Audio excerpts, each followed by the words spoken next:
Kikil sapi adalah salah satu sajian yang relatif mudah untuk diolah menjadi berbagai hidangan lezat.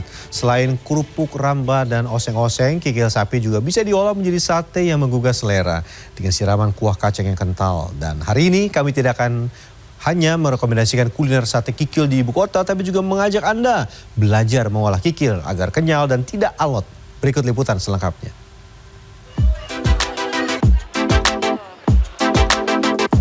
Berapa kilo tadi? 45 kilo ya?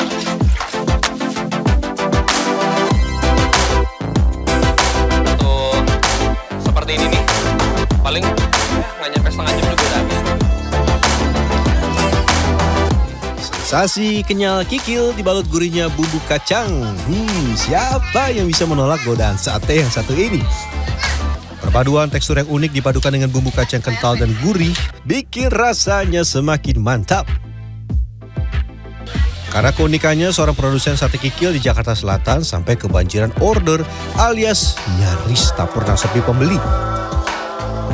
Dalam sehari ada 4-5 ribu tusuk sate kikil yang ludes terjual. Tuh lihat, sampai antri. Dan ternyata membuat sate kikil ini tergolong mudah loh. Nih saya kasih tahu caranya. Selamat datang pemirsa di segmen Sehari Menjadi. Tadi udah lihat teaser yang menggoda. Itu adalah sate kikil. Dan tentu bahan bakunya adalah kikil. Yang bagusnya kayak gimana sih, Po? Nih tebal. Nih tebal. Kenyal ya. Tebal dan kenyal. Memilih kikil sapi yang bagus di pasar memang membutuhkan kejelian. Perhatikan ciri-cirinya. Warnanya putih bersih, tidak kusam, tekstur kenyal dan padat, serta bau amis khas dengan permukaan halus dan licin. Perhatikan juga ketebalan kikil bila Anda hendak mengolahnya menjadi sate. Po, ini ada yang begini bisa nggak buat sate kikil kita? Nggak bisa dia, ditusuk ini pecah. Ditusuk? Pecah. Hindari kikil kuning, kehijauan, lembek atau berair serta berjamur, dan juga hindari kikil yang terlampau keras dan tidak kenyal.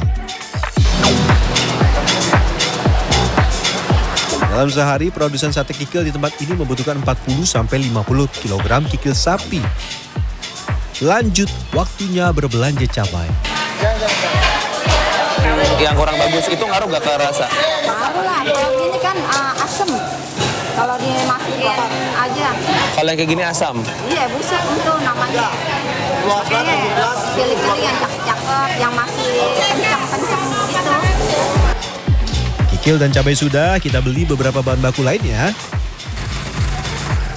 Kemudian jangan lupa membeli kacang tanah giling untuk diolah menjadi bumbu kacang yang nikmat.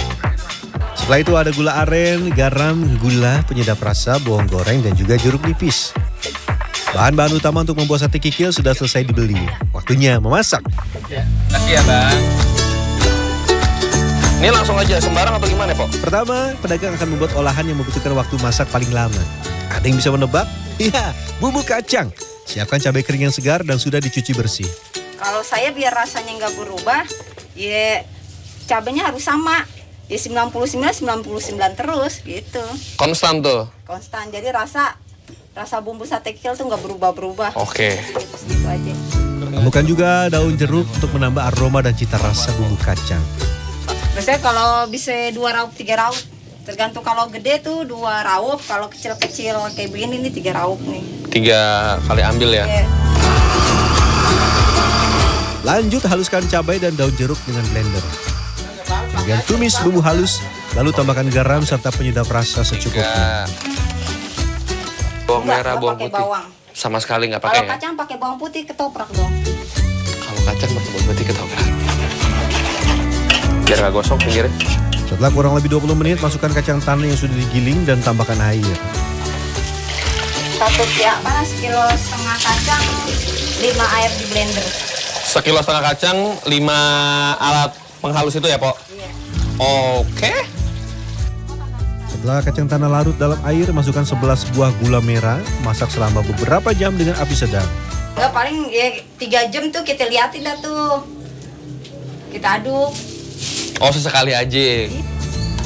Jangan lupa sesekali aduk bumbu kacang agar seluruh bahan tercampur sempurna.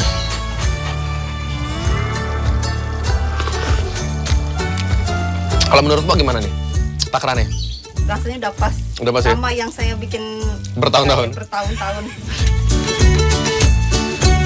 Salah satu ciri-ciri bumbu kacang sudah matang adalah munculnya minyak di permukaan. Ini berarti yang udah Minyak yang berasal dari kacang tanah inilah yang akan memberikan tekstur creamy dan rasa gurih pada bumbu kacang. Sama ada ini nih, Po. Minyak-minyak ini nih. Iya. Itu tanda kalau udah matang tuh dia udah tanak. Tanda kalau udah Keluar tanah. minyak. Keluar minyak ya, Po ya. 4 jam kudu sabar ya, Po. Iya. Mau sabar di doang nih ya, bikin bumbunya sabar. Kudu sabar. Iya. Pakai banget gak? Banget 4 jam. Kita harus sudah ngapa-ngapain, dia masih belum ngapa-ngapain. Lanjut kita buat menu utama hari ini. Apalagi kalau bukan sate kikil. Sesuai namanya, sate kikil yang masih berbentuk lembaran besar akan dipotong-potong terlebih dahulu. Pisahkan juga kikil yang lebih lembut dengan kikil yang lebih kenyal. Terus kita potongin yang begini dulu nih, yang agak lembek. Ini kalau yang agak keras kita belakangin. Bedanya apa ntar pas direbus? Kalau kita jadi satu yang lembek kame yang agak keras, yang ini udah matang nih masih kelang. Jago juga nih lama. Mungkin ada yang bertanya nih, mengapa kikil yang baru saja dibeli dari pasar tidak dicuci bersih terlebih dahulu? Nah, ini jawabannya.